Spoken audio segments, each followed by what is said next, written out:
Hello hello hello மக்களே, இது உங்கள் லோக்கல் லேக்கா. 2026 தேர்தல் களம் இப்போ கிளைமேக்ஸ் மோடுக்கு வந்துடுச்சு பாஸ்.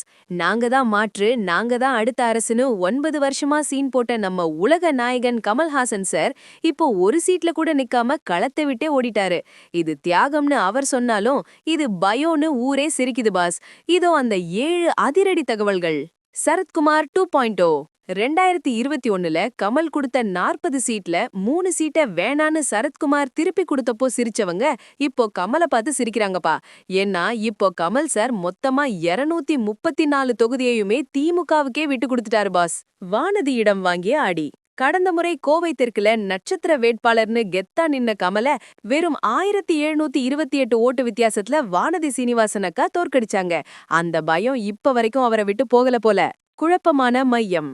வலதுமில்ல இடதுமில்ல, நான் மையம்னு சொல்லி மக்களையும் குழப்பி தானும் குழம்பி போனதுதான் கமல் சாரோட பெரிய சர்க்கிள். அநீதி நடந்தா மையம் எங்க நிக்குங்கிற கேள்விக்கு இன்னைக்கு வரைக்கும் பதில் இல்ல பாஸ். கரைந்து போன கட்சி. டாக்டர் மகேந்திரன், ஸ்னேகன், ஸ்ரீபிரியா, மௌரியான்னு ஆரம்பத்துல கூட இருந்த எல்லா விஐபிகளும் இப்போ ஆளாளுக்கு ஒரு பக்கம் போயிட்டாங்க. கட்சி இப்போ வெறும் பெயரளவுக்கு தான் இருக்கு. பணக்கார வேட்பாளர். 175 கோடி ரூபாய்க்கு மேல சொத்து வச்சிருக்கிற கமல் சார் மக்கள் வரி பணத்தை அரசியல்வாதிகள் கொள்ளையடிக்கிறாங்கன்னு பேசுவாரு. ஆனா இப்போ அதே அரசியல்வாதிகள் கூடவே போய் கைகோர்த்து நிக்கிறார் பாஸ். உதயசூரியன் பயம். திமுக தரப்புல உதயசூரியன் சின்னத்துல நிக்க சொன்னாங்களாம். ஏன் டார்ச் லைட் சின்னம் போயிடுமேன்னு பயந்துதான் போட்டியிடாம விலகி ஒரு ராஜ்யசபா சீட்டை மட்டும் வாங்கிக்கிட்டு செட்டில் ஆகிட்டாருன்னு டாக் ஓடுது. தேமுதிகவை விட மட்டம். நேத்து வந்த தேமுதிகவுக்கே 10 சீட்டு ஒரு ராஜ்யசபா சீட்டு கிடைச்சிருக்கு. ஆனா 9 வருஷமா கட்சி நடத்துற கமலுக்கு வெறும் ஆதரவு மட்டுமே மிந்திருக்கு. இதுதான் நேர்மையின் ஆட்சியா பாஸ்? கமல் சாரோட இந்த பின்னடைவு அரசியல பாக்கும்போது நம்ம தளபதி விஜய் சார் சொன்ன அந்த மாஸ் டயலாக் தான் ஞாபகம் வருது பாஸ்.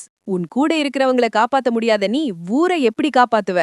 இப்போ கமல் சார் தன்னையும் காப்பாத்திக்கல, தன் கட்சியையும் காப்பாத்தல பாஸ். கமல்ஹாசன் போட்டியிடாதது மானிமோவுக்கு சாவுமணியா இல்ல திமுகவுக்கு இது லாபமா? உங்க கருத்தை கமெண்ட் பண்ணுங்க. தமிழக தேர்தலோட ஹாட் அண்ட் ஸ்ட்ராட்டஜிக் அப்டேட்டுகளுக்கு தொடர்ந்து இணைந்திருங்கள்.